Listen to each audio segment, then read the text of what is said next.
मेरी लाइफ में जब भी कुछ एक्साइटिंग होता है उस दिन मैं व्लॉग बना के डाल देती हूँ और आज का दिन था काफ़ी ज़्यादा एक्साइटिंग। चलो आज क्या हुआ वो मैं तुम्हें वीडियो में आगे जाके बताऊंगी। सबसे पहले तो अस्सलाम वालेकुम। आई होप तुम सब लोग बिल्कुल ठीक होगे, मज़े में होगे और अपनी ज़िंदगी में कुछ ना कुछ एक्साइटिंग कर रहे होगे। चलो अब मैं अपनी वीडियो को शुरू करती हूँ। सबसे पहले तो मैंने सुबह उठते के साथ ही पढ़ी थी नमाज। अगर तुमने आज कोई भी नमाज मिस की है जब तुम ये व्लॉग देख रहे हो तो प्लीज़ पहले उठो, जाके नमाज पढ़ो, उसके बाद वीडियो को कंटिन्यू करना। उसके बाद मैंने लगा दी थी सूरह यासीन टीवी पर। ये सूरह जो है वो मैं सुनती भी रहती हूँ और साथ साथ अगर कोई काम होता है तो वो भी करती रहती हूँ। उसके बाद हम आ गए थे बाहर। वैसे सही बताऊँ तो मेरी ज़िंदगी में कुछ एक्साइटिंग करके बाहर ही होता है। तो आज हम कहाँ जा रहे थे? आज हम जा रहे थे लंच करने के लिए। वैसे तो हमें डिनर्स की दावत आती है लेकिन आज हमें एक इन्विटेशन आया हुआ था लंच का। और अभी जब हम बाहर आए तो इतनी शदीद बारिश हो रही थी, तुम लोग स्क्रीन पे देख सकते हो।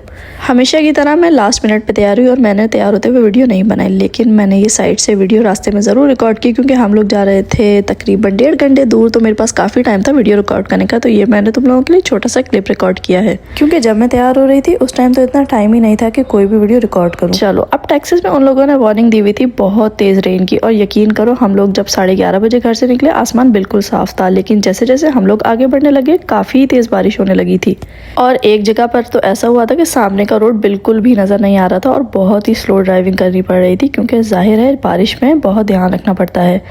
पिछले हफ्ते टेक्सास में काफ़ी ज़्यादा गर्मी पड़ी है और इस बार उन लोगों ने वार्निंग दी है कि इस बार जो है वो फ्लड का ख़तरा है। अब तुम लोग पूछोगे उन लोग कौन से लोग हैं? ये उन लोग वो हैं जो वेदर फोरकास्ट करते हैं, जो बताते हैं कि किस दिन बारिश होनी है, किस दिन बारिश नहीं होती।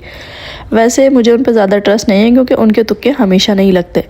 एक बार वेदर फोरकास्ट वालों ने कहा बहुत तेज़ बारिश होगी, लेकिन उस दिन बहुत तेज़ धूप निकली हुई थी और एक कतरा भी बारिश नहीं हुई। चलो जी, हम पहुंच गए थे साइप्रस में एलीट रेस्टोरेंट। यहाँ पे हम इनवाइटेड थे लंच के लिए। पहले तो मैं तुम्हें मौसम दिखाती हूँ। अभी भी जो है वो आसमान पे भरे हुए बादल हैं और बारिश बरसने को तैयार है। चलो अब जैसे ही हम अंदर गए खाने में एपिटाइजर खुल चुके थे। जैसे ही खाना खुलता सबसे पहले तो और कुछ नज़र नहीं आता। इन लोगों ने एपिटाइजर में रखी हुई थी चना चाट और उसके साथ थे ये सैंडविचेस।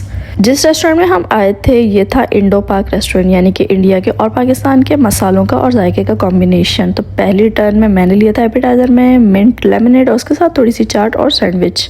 यार मुझे एपिटाइजर का कॉन्सेप्ट बड़ा अच्छा लगता है। सबसे पहले बंदा कुछ लाइट सा खा ले ताकि जो जाते के साथ ही एकदम हमला होता है मेन कोर्स पर वो थोड़ा रुक जाए। तो मैंने जो है सबसे पहले चाट ट्राई की और बड़ा ही मज़े का फ्लेवर था।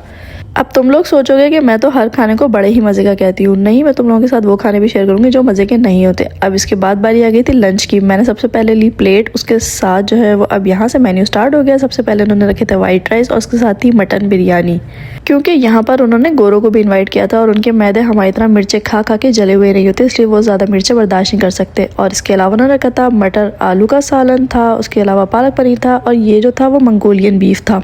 मैंने प्लेट में लिया था मंगोलियन बीफ और उसके साथ ली थी मटन बिरयानी। और उसके बाद जो है वो आगे बटर चिकन भी था और उसके साथ था चिकन टिक्का और इसके साथ इन्होंने रखा हुआ था चिकन चस्का बोटी। और उसके साथ साथ इन लोगों ने मेन्यू में रखा हुआ था चिकन टिक्का। मैंने जो है वो इनका एक चिकन टिक्का भी उठाया था। उसके साथ साथ इन्होंने साथ में रखे हुए थे नान। इसके अलावा जो है वो दूसरी साइड पे टेबल पे था रायता। डिफरेंट किस्म की सैलड्स थी, ये मेरे ख्याल से कॉर्न सैलड थी। उसके साथ इन्होंने बनाई हुई थी मैक्रोनी वाली सैलड और आखिर में इन लोगों ने रखी हुई थी प्याज और गोभी वाली सैलड और उसके साथ उसमें आई गेस मेयोनीज डाला हुआ था। मैं तो बस इनकी सैलड की डेकोरेशन देख के इंस्पायर हो रही थी। मतलब यार शेफ्स ने क्या मेहनत की हुई है और जो है वो बहुत ही प्यारा सा प्रेजेंटेशन दी हुई थी। इसके साथ मीठे में था खीर, गुलाब जामुन, साथ में उन्होंने कोल्ड ड्रिंक रखी हुई थी, पानी था और हॉट कॉफ़ी थी। मैंने मीठे में सिर्फ ट्राई की खीर, वो भी 1 चमचा। गुलाब जामुन मैं खाती नहीं हूँ। उसके साथ दूसरे टर्न में मैंने इनका मैंगो लेमनेड भी ट्राई किया था जो तुम लोगों को टेबल पे नज़र आ रहा होगा। उसके बाद हमने सुनी उनकी थोड़ी इधर उधर की बातें। उसके बाद हम आ गए थे बाहर आके अभी तक मौसम बड़ा प्यारा हुआ था और आसमान पर जो बादल थे वो फुल बरसने के लिए तैयार थे। अभी हम चल पड़े थे घर की तरफ। साथ साथ जो है वो मैं तुम लोगों को रिव्यू भी दूंगी एलीट रेस्टोरेंट के खाने का। रास्ते में मैंने ली थी अपने लिए कोल्ड कॉफ़ी क्योंकि जो है वो मैंने वहाँ पर कोल्ड ड्रिंक नहीं पी थी, तो मैंने अपने लिए कोल्ड कॉफ़ी ले ली थी क्योंकि अभी हमें जाना था लंबे रास्ते पे। तो हम साथ साथ ये भी डिस्कशन कर रहे थे कि जो खाना था वो किस तरह का था। तो सबसे पहले बिरयानी के बारे में बताऊँ, बिरयानी बहुत ही मज़े की थी। उसके बाद मंगोलियन बीफ बिल्कुल नया एक्सपीरियंस था मेरे लिए, वो मुझे अच्छा लगा। उसके साथ टिक्का अच्छा था। उसके अलावा मैंने कुछ ट्राई नहीं किया तो उसके बारे में नो कॉमेंट्स। मीठे में जो है वो मैंने गुलाब जामुन खाए नहीं। खीर जो थी वो इट वॉज जस्ट एवरेज। मैं वैसे भी मीठा पसंद नहीं करती, तो मुझे मीठे के बारे में रिव्यू देने का ज़्यादा पता नहीं है। अब जब निकले हैं तो आसमान देखो दोबारा से बादल आ गए थे। अब मैं ये दुआ करती हुई जा रही थी कि खैर खैरियत से घर पहुँच जाऊँ, रास्ते में बारिश ना हो। चलो बाय बाय, अल्लाह हाफिज़।